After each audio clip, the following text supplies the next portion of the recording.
কই আমি তো কোনো মন্দিরে যাই না, তোদের মতো ভক্তি ভরে টাকা পয়সা খরচা করে পুজো ফুজো দিই না, তাহলে কি আমার শুধু খারাপ হচ্ছে? এইরকম কথা অনেককেই বলতে শোনা যায়, তোমরাও শুনেছো নিশ্চয়ই। আচ্ছা একটা কথা বলো, পদ্ম ফুল ফুটতে দেখেছো? কিন্তু পদ্ম ফুল তোমার ভালো লাগে তো? দুটো স্টেপে পদ্ম ফুল দেখা যায়, একটা হচ্ছে কুঁড়ি আর একটা হচ্ছে ফোটা ফুল। তার মানে কি ভেতরের যে প্রসেসটা সেটা নেই? কিভাবে ফুলটা ফুটলো যেটা দেখালাম এটা কৃত্রিম, কিন্তু প্রাকৃতিক উপায় সেটা তো হয়।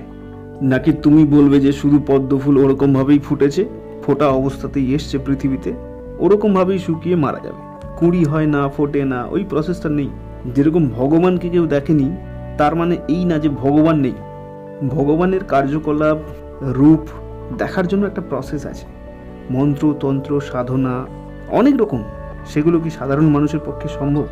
তাই কিছু একটা জিনিস আছে, সেই হিসেবে তুমি নাও মানতে পারো, কিন্তু যারা মানে তাদেরকে এরকমভাবে বলার কোনো দরকার নেই। আর তাছাড়া যারা সারা জীবন ভক্তি ভরে পুজো করে চোখের জলে ভগবানের চরণ ধুইয়ে দিয়ে পুজো করছে ভক্তি ভরে দর্শনের জন্য, একবার দেখা পাওয়ার জন্য, তাদেরকেই ভগবান দেখা দিচ্ছেন না। তুমি মানো না বলেই ভগবান তোমার ক্ষতি করতে চলে আসবে, তোমাকে দেখা দিয়ে দেবে। কি বোকামো!